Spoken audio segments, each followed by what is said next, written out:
যেই শাহবাগ থেকে ফ্যাসিবাদের জন্ম হয়েছিল, এটিএম আজহারুল ইসলাম মুক্ত হয়ে সেই শাহবাগে এসে জনতার উদ্দেশ্যে কথা বলেছেন মুক্ত বাতাসে স্বাধীন বাংলাদেশে।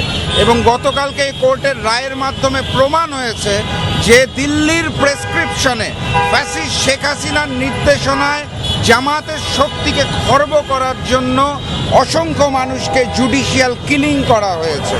আজকে আমরা এই মঞ্চে আল্লামা দেলোয়ার হোসেন সাঈদীকেও পেতে পারতাম, কুরআনের পাখিকেও পেতে পারতাম, কিন্তু আমাদের দুর্ভাগ্য আমাদের দেশটাকে স্বাধীন করার জন্য একটা দীর্ঘ সময় লেগে গেছে।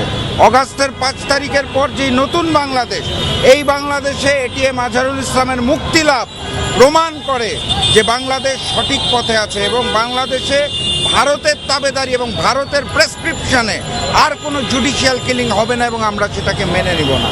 আমি আল্লাহর দরবারে শুকরিয়া আদায় করি এবং যেটা বলতে চাই, ভবিষ্যতে আমাদের এভাবে করেই একতাবদ্ধ থাকতে হবে যাতে ভবিষ্যতে আর কোনো নতুন ফ্যাসিজমের জন্ম না হয়।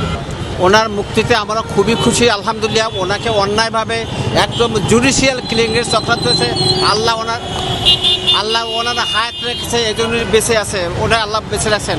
আর এই জন্য জামাতে খুবই উপকৃত হইতেন। উনি হয়তো এখন সেক্রেটারি জেনারেল বা জামাতে আমির ছিলেন, হতেন কেন উনি আলী হাসান মুজাহিদ ভাইকে গ্রেপ্তারের পর উনি তো অ্যাসিস্ট্যান্ট সেক্রেটারি ছিলেন, আলী হাসান মুজাহিদের পর উনি ভারপ্রাপ্ত সেক্রেটারি জেনারেল ছিলেন। অনেকজন ওনাকে সেই কাজ থেকে এতদিন জালিমরা অন্যায়ভাবে ওনার পর জুলুম নির্যাতন করে ওনাকে রাখছে। আলহামদুলিল্লাহ জামাত ইসলামকে আমি মনে হয় সারা বিশ্বব্যাপী এক খুশি এখন জোয়ারের বন্যা বয়ে যাচ্ছে। আর ওনার মুক্তর কারণে পৃথিবীর অনেক বেশি আজকে দোয়া হচ্ছে এবং গতকালকে তো হয়েছে অনেক বাংলাদেশ, একটা জাপান থেকে পর্যন্ত সৌদি আরব এবং কাবা ঘরে ওনার জন্য আল্লাহর কাছে দোয়া হচ্ছে যে আর উনি মুক্ত পাইছেন ওনার মতো। আর উনি আমার ডাইরেক্টর তা ছিলেন।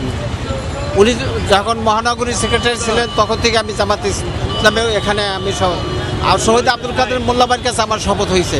আলহামদুলিল্লাহ ওনাদেরকে আমি ভালোভাবে চিনি। আল্লাহ আপনাদেরকে দীর্ঘ হায়াত এবং নেক হায়াত দান করি এবং ওনাদের অর্পিত দায়িত্ব আল্লাহ যে ওনাকে মুক্ত করছে এবং এই যতদিন হায়াত পেয়েছে আল্লাহ যেন দিন প্রতিষ্ঠার জন্য উনি সর্বোচ্চ সময় দিতে পারে, এই জন্য ধৈর্য ধারণের আল্লাহ। তবে যে ইন্ডিমেন্টে ওনার স্ত্রীকে হারাইছেন, সে মারা গেছে, উনি জেলে থাকার কারণে ওনাকে আসতেও দেয় না এই অবস্থা। তো ওনার জন্য আমরা আল্লাহ রাব্বুল আলামিনের কাছে অশেষ দোয়া করি, আল্লাহ ওনাকে নেক হায়াত দান করুক। আমাদের সাবেক নেতৃবৃন্দকে, আমিরে জামাত, সেক্রেটারি জেনারেল সহ যে 5 জন নেতৃবৃন্দকে হত্যা করা হয়েছে জুডিশিয়াল কিলিংয়ের মাধ্যমে, এটা যে অবৈধ ছিল, এটা যে অন্যায় ছিল, আমাদের নেতৃবৃন্দের নির্দোষ ছিল, এটা এটিএম আজহারুল ইসলামের রায়ের মাধ্যমে প্রমাণিত হয়েছে। আমরা মনে করি ওই বিগত ট্রাইব্যুনালের সাথে যারা জড়িত ছিলেন, যারা এই জুডিশিয়াল কিলিংয়ের সাথে জড়িত ছিলেন, তাদের এটা তদন্ত করে তাদের বিচার হওয়া উচিত এবং তাদেরকে আইনের আওতায় আনা উচিত। না হলে ভবিষ্যতেও এরকম মানুষকে জুডিশিয়াল কিলিংয়ের মাধ্যমে হত্যা করা হতে পারে। এজন্য এটা দৃষ্টান্ত হবে। এটিএম আজহারুল ইসলাম আমাদের মাঝে ফিরে এসেছেন, আমরা এই জন্য খুশি। সমস্ত ইসলামী আন্দোলনে বাংলাদেশের সকল জনগণ খুশি, এদেশের মানুষ খুশি। তার মূল অপরাধ ছিল তিনি আধিপত্যবাদের বিরুদ্ধে বক্তব্য দিতেন, জোরালো কণ্ঠ ছিলেন। তার কণ্ঠস্বরকে স্তব্ধ করে দেওয়ার জন্যই মূলত 19 সেপ্টেম্বর 2011 সালে তাকে কিন্তু গ্রেপ্তার করা হয়েছে। আজকে আমরা তাকে পেয়ে আনন্দিত, আমরা তার আল্লাহর কাছে কৃতজ্ঞতা জ্ঞাপন করছি, শুকরিয়া আদায় করছি এবং এই বিচারক সহ যারা সত্য ন্যায় প্রতিষ্ঠা করার ক্ষেত্রে ভূমিকা রেখেছেন তাদের প্রতি আমরা ধন্যবাদ জানাচ্ছি, কৃতজ্ঞতা জানাচ্ছি।